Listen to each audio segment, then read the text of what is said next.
तो फाइनली चिराग पासवान ने भी अपने 4 सीटों पे जो है उम्मीदवारों की घोषणा कर दी है। लेकिन मजे की बात तो यह है कि ये जो 4 उम्मीदवार हैं वो इनके बहुत खास हैं। वैसे भी चिराग पासवान पे ये आरोप लगते आया है कि चिराग पासवान राजनीति में इसीलिए हैं ताकि वो अपने परिवार को सेट कर सकें। और इन 4 नामों में से एक नाम तो फिर उनके रिश्तेदार का ही है। बाकी सीटों के ऊपर वो क्या करेंगे, अभी इसके ऊपर प्रश्न चिन्ह बना हुआ है। पूरी कहानी क्या है सब कुछ आपको विस्तार पूर्वक बताएंगे, समझाएंगे। लेकिन उससे पहले मेरा परिचय जान लीजिए। मेरा नाम है रजत और आप जनता जंक्शन देख रहे हैं। देख लीजिए, चिराग पासवान के ऊपर हमेशा से परिवारवाद को लेके कई सारे आरोप लगते आए हैं। उनको लेके कहा जाता है कि भाई साहब खुद परिवारवाद के बदौलत बिहार के राजनीति में है। उसके बाद उन्होंने अपने जीजा को सेट कर दिया है और अब विधानसभा चुनाव में भी गरखा में एक ऐसे प्रत्याशी को हेलीकॉप्टर से उतार रहे हैं जो शायद बहुत कम टाइम गरखा गए होंगे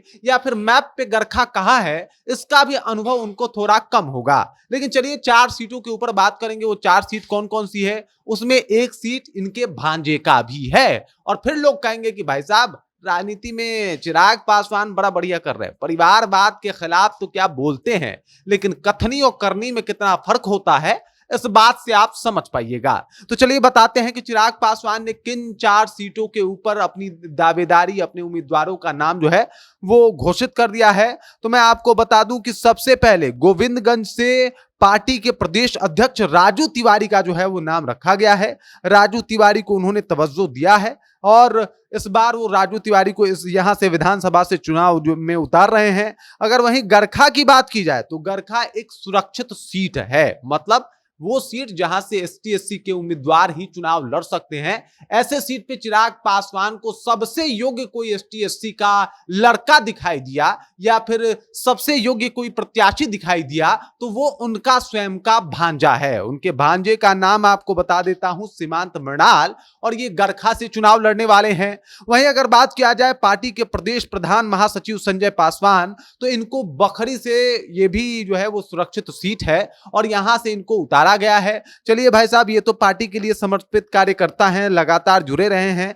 इनका देना जो है वो इनको अनिवार्य भी था। लेकिन एक और नाम है, आपको बता दूं कि बरहमपुर विधानसभा क्षेत्र से इन्होंने, आपको बता दूं कि बिहार संसदीय बोर्ड के अध्यक्ष हुलास पांडे को जो है वो उनका नाम अनाउंस किया है और बताया कि हुलास पांडे यहां से चुनाव लड़ेंगे। देखिए ये 4 सीट जो है ये काफी इंपॉर्टेंट है। पहले तो 2 सीटों के ऊपर इनकी पूर्णतः दावेदारी थी। कौन कौन सा, तो हुलास पांडे के लिए बरहमपुर ये चाहते थे और वहीं पे गोविंदगंज जो कि जहां से वो राजीव तिवारी को चुनाव लड़वाना चाहते थे, तो ये सीट इनके डिमांड पे था, इनके मुंह पे था कि भाई ये 2 सीट तो चाहिए। लेकिन बात है कि भाई दलितों को एकत्रित करने का जिम्मा भी एनडीए में चिराग पासवान को दिया गया है और ऐसे में जो 2 एसटी एससी वाला आरक्षित सीट था वो भी जिम्मेदारी इनको दी गई। लेकिन वहां से इन्होंने उम्मीदवार उतारा, एक तो अपने भांजे को, और उस भांजे के एंट्री के बाद एक बार फिर से बिहार की सियासत गरमाती हुई दिखाई दे रही है। लोग सवाल पूछेंगे चिराग पासवान से कि भाई साहब राजनीति में ज्यादा से ज्यादा सीट क्यों चाहिए आपको,